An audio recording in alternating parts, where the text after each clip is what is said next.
Honorable Governor,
जनगण मन अधिनायक जय हे भारत भाग्य विधाता। पंजाब सिंध गुजरात मराठा द्राविड उत्कल गंगा। विंध्य हिमाचल यमुना गंगा उज्जल जलधि तरंगा। तव शुभ नामे जागे तव शुभ आशीष मांगे। गाहे तव जय गाथा जन गण मंगलदायक जय हे भारत भाग्य विधाता। जय हे जय हे जय हे जय जय जय जय हे।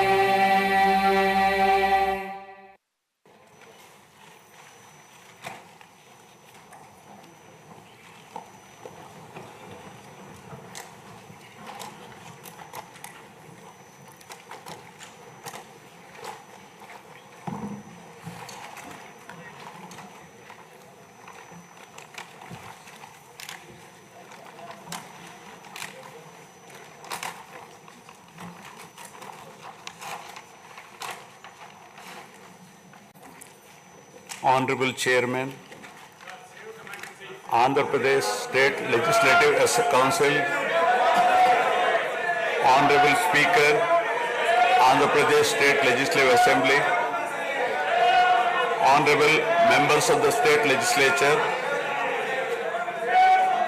I am immensely pleased to welcome and congratulate the newly elected Honorable Members of the State Legislative Assembly and members of the Legislative Council to this joint session of the State Legislature being convened for the first time after the general elections 2024.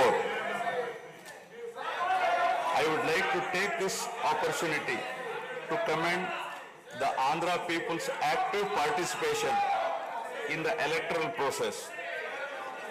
Their inspiration for change has been unambiguous. Now the responsibility of fulfilling their aspirations lies with all of you. Honorable members, you are aware that due to the supreme sacrifice of Amarajeevi Potti Sriramulu, Andhra Pradesh was formed as the first linguistic state on 1st October 1953 with Kurnool as capital. Thereafter, the state was recognized on 1st November 1956 and Telugu-speaking parts of Hyderabad state were made into the combined Andhra Pradesh with Hyderabad as capital. Accordingly, a lot of Telugu people moved to Hyderabad. Again, in June 2014, the people of Andhra Pradesh were forced to undergo another reorganization of their state, the most damaging experience of all. The united Andhra Pradesh was bifurcated unscientifically, undemocratically, and without adequate consultation with the stakeholders. This has left an indelible mark on the minds of the people of the residual state of Andhra Pradesh. The turbulence caused due to multiple state reorganizations and the resultant disruptions have deprived Andhra people of a sustained long-period development and progress. Today we stand at a juncture where the people have to again take up the task of rebuilding their state. As time has progressed, it has become evident that the Andhra Pradesh Reorganization Act 2014 does not compensate enough the residual Andhra Pradesh for the loss of prosperity and development opportunities. The state bifurcation has imposed an unprecedented strain on the economy of the state. There are patent inconsistencies in distribution of assets and liabilities, with 58.32% of combined state population unscientific bifurcation caused the state to inherit only 46% of the resources, financial loss on account of loss of Hyderabad city, disproportionate debt burden, loss of access to public institutions, loss of national institutions, Government of India PSUs, and institutions of higher learning, etc.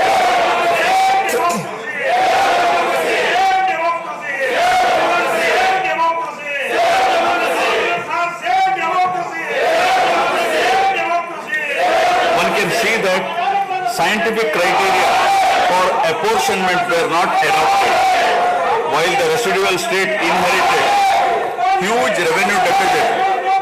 Debt was shared on population basis, assets on location basis, power sharing on consumption basis, and worst of all, educational institutions with no basis.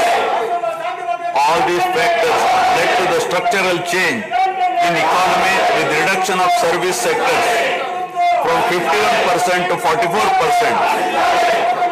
The per capita income too fell from 1,06,176 for the combined state to rupees 93,121 for AP. Notwithstanding the adverse impact of the state bifurcation and undaunted by challenges such as budgetary constraints, infrastructural deficiencies, and unresolved issues, the government converted every crisis into an opportunity during the period 2014 to 19. The government had laid a solid foundation for a vibrant, sunrise Andhra Pradesh.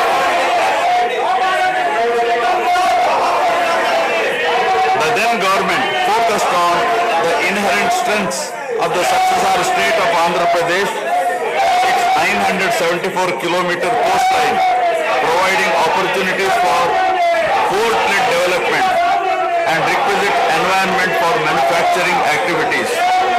The fertile river plains supporting agriculture and allied activities, the passing of 3 industrial corridors through the state, rich natural and human resources. A reflection on the state's performance during the 5-year period of 2014 to 19 gives a clear picture of the balancing act between development and welfare. Completion of prestigious Pattasima project by linking of rivers Godavari and Krishna in a short time of 1 year. Completion of 72% of Polavaram project so that it could be made fully operational by 2021.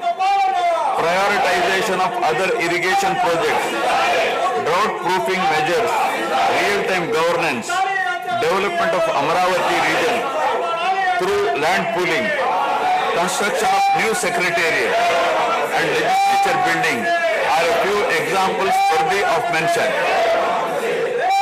All the milestones achieved during 2014 to 19 were possible because of the visionary leadership of Sri Nara Chandrababu Naidu, the Honorable Chief Minister of Andhra Pradesh.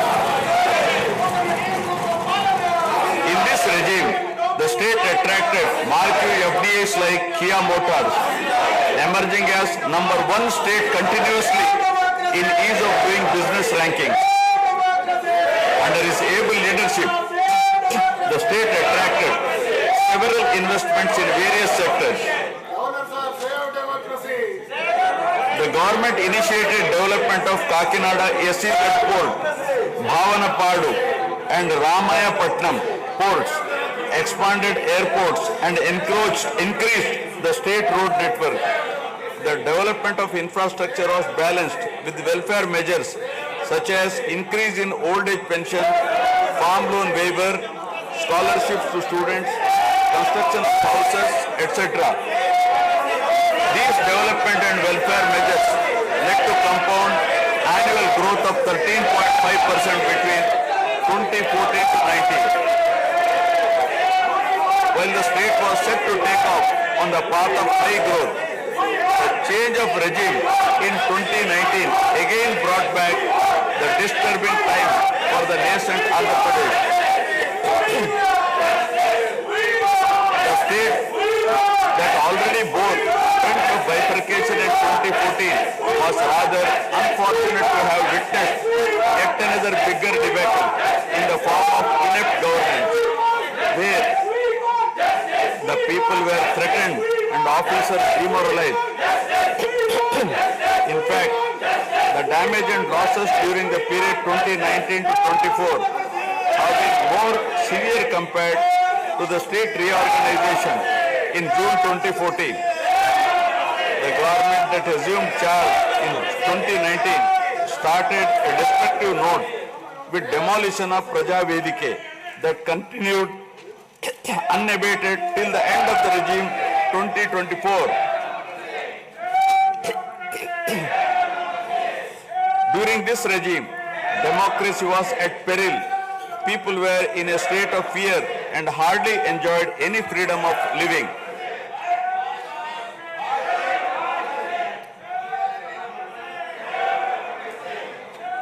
The regime revenge politics had severely hampered the state's prospects for prosperity and growth. Even the Honorable High Court of Andhra Pradesh had sought to convene a judicial inquiry into whether there is a constitutional breakdown in the state.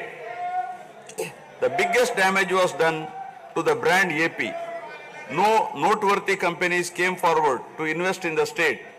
The corrupt practices at all levels, coupled with weaponization of instruments of governance across revenue earning departments for personal gains, sabotaging of checks and balances, made several state institutions and private companies defunct and forced the existing enthusiastic investors and entrepreneurs to move out of Andhra Pradesh to other states. The uncertain environment which rocked the confidence of the people in general and investors in particular started showing impact on the state finances, leaving them in a mess. Fiscal prudence was abandoned. Expenditure was beyond means in spite of limited revenue growth, and debt and liabilities rose sharply. Financial management is manifested by diversion of funds, higher taxation despite high inflation, increase in power sector liabilities, neglect of capital expenditure, which eventually resulted in slowing down of the economy. The enormous gap in resources was sought to be met repeatedly by borrowings through corporations and forcing them to spend on government expenditure, and in the process weakening the corporations.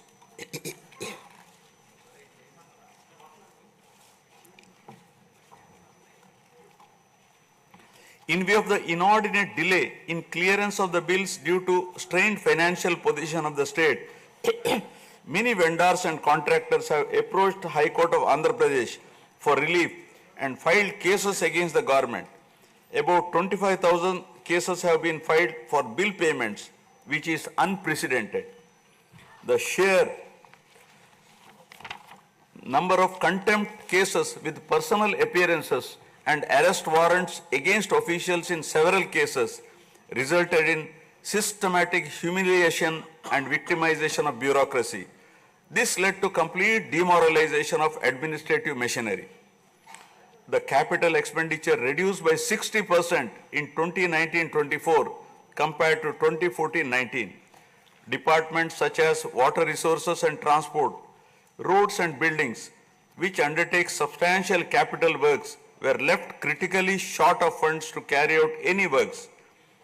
The capital expenditure on water resources has reduced by 56%, and that on roads and buildings by an alarming 85% during this period.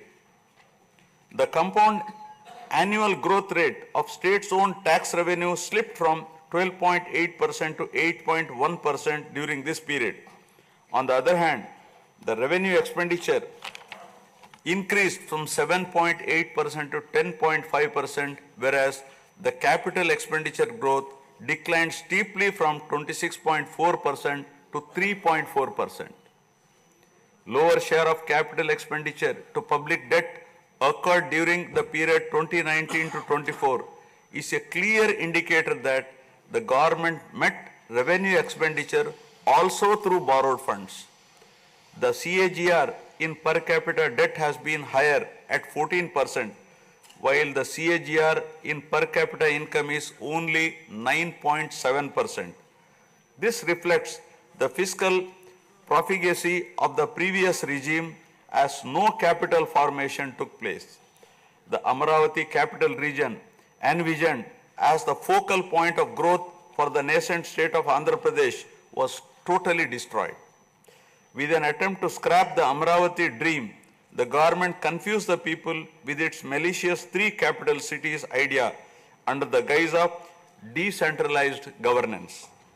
During the period 2019-24, no irrigation project, no industries, no infrastructure relating to roads, buildings, hospitals, drinking water was taken up. Cancellation of MOUs in energy sector and other infrastructure projects further demonstrated the negative attitude of the government. Such disastrous decisions, unmindful of consequences, have led to unrest amongst the youth and job aspirants. Prevalence of uncertain environment has eventually led the youth towards addiction of illegal substances, causing a drug menace. The mental unrest and agony were not limited to the geographical boundaries of the state. The Telugu speaking people all around the world were upset and demoralized by the uninspiring deeds of the government. They anxiously and desperately waited for a change in governance that would take them forward in the 21st century. The progressive public policies of the AP government during 1996 to 2004 have today led to empowerment of Telugu people globally, enabling them to be amongst the highest earning Indian diaspora.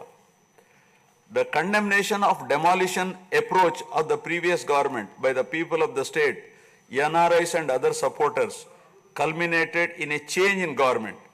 A huge and historic mandate has been given to the NDA, hitting an unprecedented 93% strike rate, thus reaffirming faith in democracy.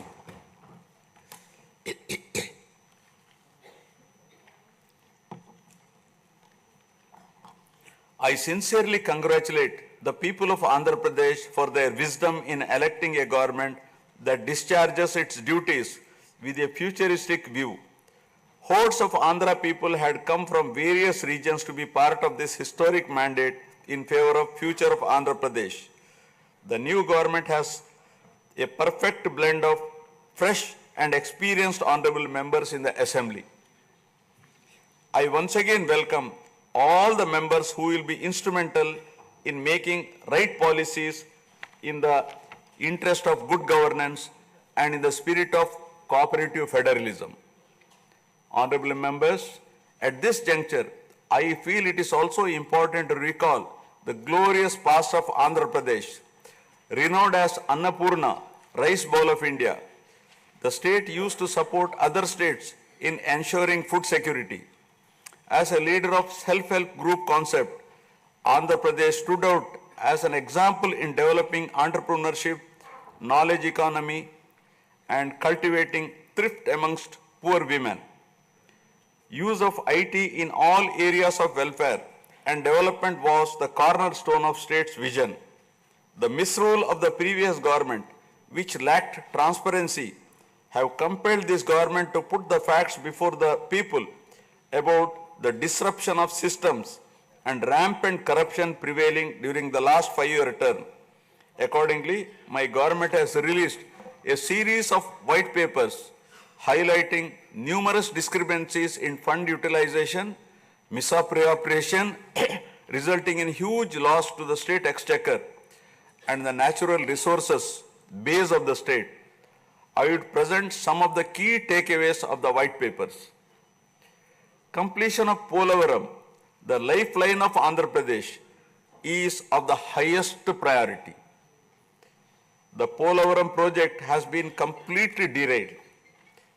Introduction of reverse tendering and cancelling the agreed contracts have caused an irreparable damage not only to the project but also to the concept of interlinking of rivers and irrigating every acre of land. Unilateral announcement of 3 capitals for the state resulting in 1,631 days of farmers' protest. Modification of jurisdiction of the Capital Region Development Authority to 6,993 square kilometers. Shelving preparation of regional master plans. Completing the land acquisition in only 191 acres are some of the events that halted the progress of CRDA. This led to a potential loss of about 7 lakh jobs and estimated loss of wealth of about rupees 2 lakh crore, along with loss of investment and growth opportunities. Andhra Pradesh, which enjoyed the distinction of being the first state in the country to have introduced reforms in the power sector in 1990s, had achieved energy sufficiency from 1996 to 2004. After bifurcation, the state faced an energy deficit of 22.5 MU per day. Again, by bringing second generation's reforms in energy sector and promoting renewable energy, the state become energy surplus by 2018. The state has witnessed an irreparable damage in the recent past. State energy sector has also suffered huge losses due to the tune of rupees 1,29,503 crores during the period 2019 to 24. Misappropriation of natural resources such as land, mines, and minerals and forests has been widespread. Land grabbing, misappropriation in allotment of house site pattas, violations in land allocation, assignment of land to ineligible beneficiaries, and Resurvey and AP Land Titling Act 2023 have completely eroded the confidence of the people during 2019-24. Put together, an amount of rupees 35,576 crore covering 1.75 lakh acres has been estimated as a loss, and the fundamental right of the people to own their property was affected. Looting of sand and mineral wealth is another area that resulted in huge loss to the exchequer and involved corruption. My government has initially estimated that an amount of rupees 19,000 crore has been lost due to illegal activities in these areas. Due to the unfriendly sand policy, 20 lakh construction workers have become unemployed. Due to the inefficient, inappropriate policy making and laxity in enforcement during the periods 2019-24, a cumulative loss to the tune of 9,750 crore has been incurred in mineral revenue. Huge damage has been done to environment. Smuggling of precious red sanders from forests has taken place, with the revenue from the sale of red sanders dropping from rupees 1,623 crore in 2014-19 to rupees 441 crore in 2019-24. The destruction of mangrove forest land and Rishikonda Hill in Visakhapatnam have also damaged the state's heritage and culture. The government misused law and order machinery during 2019-24 by harassing dissenting voices. There was rise in crime against women, children, atrocities on innocent people, especially the SC, STs and other vulnerable sections. The people lost faith in the government's ability to maintain rule of law.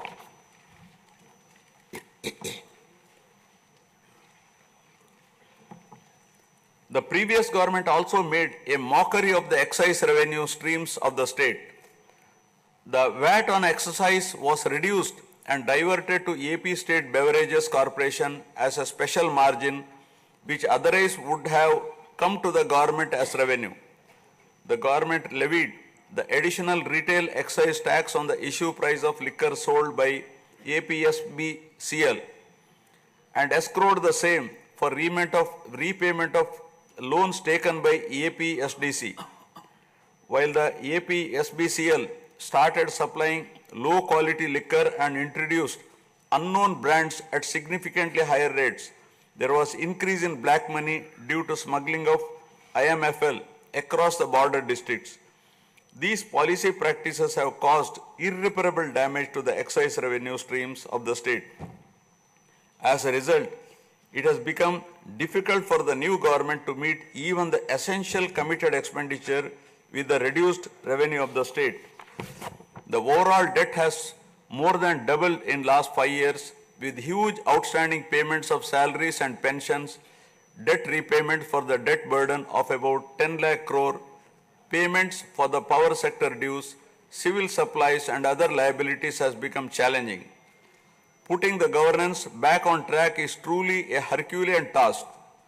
My government has already started fulfilling the pre-poll promises and announced that steadfast commitment to Super 6 promises. My government has launched its trademark people-centric governance soon after assuming office with a series of measures such as announcing a mega DSC for filling up 16,347 teacher vacancies, abolishing the Land Titling Act, enhancing social security pensions to rupees 4,000, organizing a skill census, and reopening the Anna canteens to provide food for the poor at a very nominal rate of rupees 5 and supply of free sand. My government will initiate other important measures also. I am sure my government under the able and proven leadership of Shri N. Chandrababu Naidu Garu, the Honorable Chief Minister of Andhra Pradesh, and Shri Pawan Kalyan Garu, Honorable Deputy Chief Minister, with complete support of Shri Narendra Modi Garu, Honorable Prime Minister of India, will make all-out efforts in fulfilling the aspirations of the people for developing the state. Initiating the process, the Honorable Chief Minister visited New Delhi to meet the Honorable Prime Minister and other union ministers concerned and apprise them of the grim financial situation. During the visit, special requests have also been made for hand-holding by the center and extending liberal support to the state. I appeal to the people of the state to understand the current alarming financial situation and cooperate with the government in rebuilding the state. The massive destruction which resulted in huge loss of natural resource base and human value system really makes the reconstruction process difficult and time-taking one. To assess the complete loss, plan for resource mobilization and development is a cumbersome task. It requires collective thinking, extensive discussions with intelligentsia and academicians to explore ways to overcome the current crisis.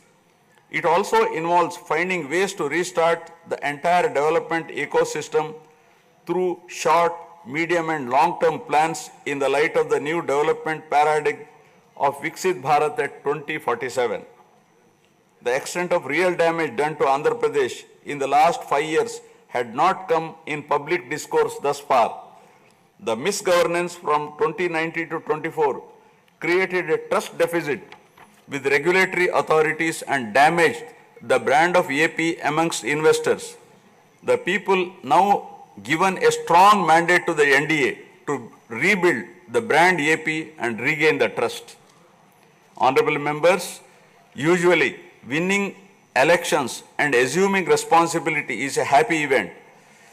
But now we are meeting in different and difficult circumstances. Perhaps for the first time in the country, the members are not in a position to rejoice and have the means to meet people's aspirations immediately. Keeping this in view, my government is proposing to go for budget after meaningful deliberations. With several issues relating to state bifurcation remaining unresolved, my government has taken initiative and visited New Delhi to meet the concerned in Union government, including Honorable Prime Minister and also Telangana government with an intent to quickly find amicable solutions. The resolve shown by the 5 crore people of the state to reinstate democracy and elect people-friendly government with an unprecedented mandate is required to be appreciated yet again at this hour of crisis to help the state to rediscover its past glory. I would like to conclude my speech with the inspiring words of Swami Vivekananda. I quote, "We are responsible for what we are, and whatever we wish ourselves to be, we have the power to make ourselves. If what we are now has been the result of our own past actions, it certainly follows that whatever we wish to be in future can be produced by our present actions. So we have to know how to act." Jai Hind. जनगण मन अधिनायक जय हे भारत भाग्य विधाता पंजाब सिंध गुजरात मराठा द्राविड उत्कल बंगा विंध्य हिमाचल यमुना गंगा उज्जल जलधि तरंगा तव शुभ नामे जागे तव शुभ आशीष मांगे गाहे तव जय गाथा जन गण मंगलदायक जय हे भारत भाग्य विधाता जय हे जय हे जय हे जय जय जय जय हे